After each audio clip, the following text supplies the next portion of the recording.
ഒന്ന് റെസ്റ്റ് ചെയ്തതിനു ശേഷം ഡിസ്ചാർജ് ചെയ്യാം. പോലീസ് കംപ്ലൈന്റ് വേണ്ട സാർ. മൂസാക്ക് വിവരം അറിയിക്കട്ടെ? അറിഞ്ഞാൽ ആ പാവാകെ വിഷമിക്കും. വേണ്ട. എന്തിനാ പരാതിയില്ലാന്ന് പറഞ്ഞത്? കഴിഞ്ഞത് കഴിഞ്ഞു. ഇനി പോലീസ് കേസ് കൊണ്ടൊന്നും ഒരു പ്രയോജനമില്ല. അത് പറ്റില്ല. ആരോ മനഃപൂർവ്വം ചതിക്കാൻ വന്നതാ. ആരായാലും കണ്ടുപിടിച്ചേ പറ്റൂ. ആരാ എന്താന്നൊക്കെ അന്വേഷിക്കാൻ പോയല്ലേ പിന്നെ ഞാൻ ആ പഴയ പണി തുടരേണ്ടി വരും. ഇയാൾ കുറച്ചു മുമ്പല്ലേ പറഞ്ഞേ എല്ലാം ഉപേക്ഷിക്കാൻ. സ്വന്തം നിലനിൽപ്പിന് അത്യാവശ്യം അടിയിടിയൊക്കെ ആവാം. അടിച്ചവനെ തിരിച്ചടിക്കും. സ്വന്തം നിലനിൽപ്പിന് അത്യാവശ്യം അടിയിടിയൊക്കെ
നമസ്കാരം.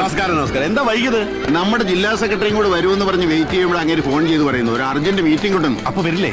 വരും കുറച്ച് ലേറ്റ് ആവുമെന്ന് പറയാം.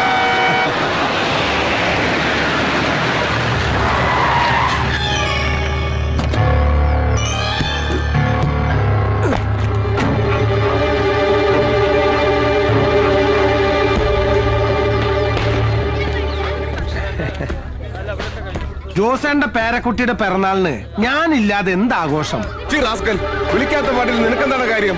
മാന്യന്മാർ ഒത്തുപിടിക്കുന്നിടത്ത് ഒരു സീൻ ഉണ്ടാക്കാനാണ് ഭാവെങ്കിൽ വന്ന കോരത്തിലായിരിക്കില്ല തിരിച്ചു പോകുന്നത്. കോളേജ് പിള്ളേരുടെ കൂടെ സ്റ്റാർ ഹോട്ടലിൽ പോയി അന്തിക്ക് 2 ലാർജ് അടിച്ച് മഴ നൃത്തം ആഘോഷിക്കുന്ന നിന്റെ ഈ ഭാര്യയുടെ സ്റ്റാറ്റസിൽ അഭിമാനം കൊള്ളുന്ന നീയാണോ മാന്യൻ? ജോസേന്റെ കുഞ്ഞുമോള പിറന്നാൾ കൊഴിപ്പിക്കാൻ ഞാനൊരു കിൻഡില് സമ്മാനം കൊണ്ടുവന്നിട്ടുണ്ട്.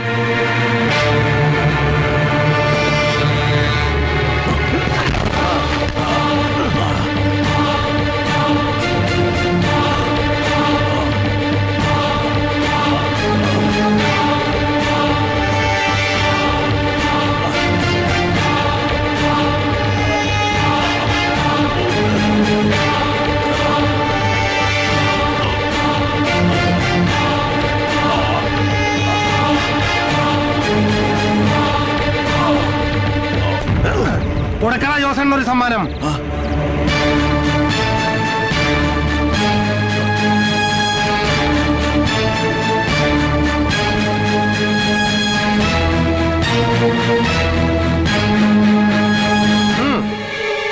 No no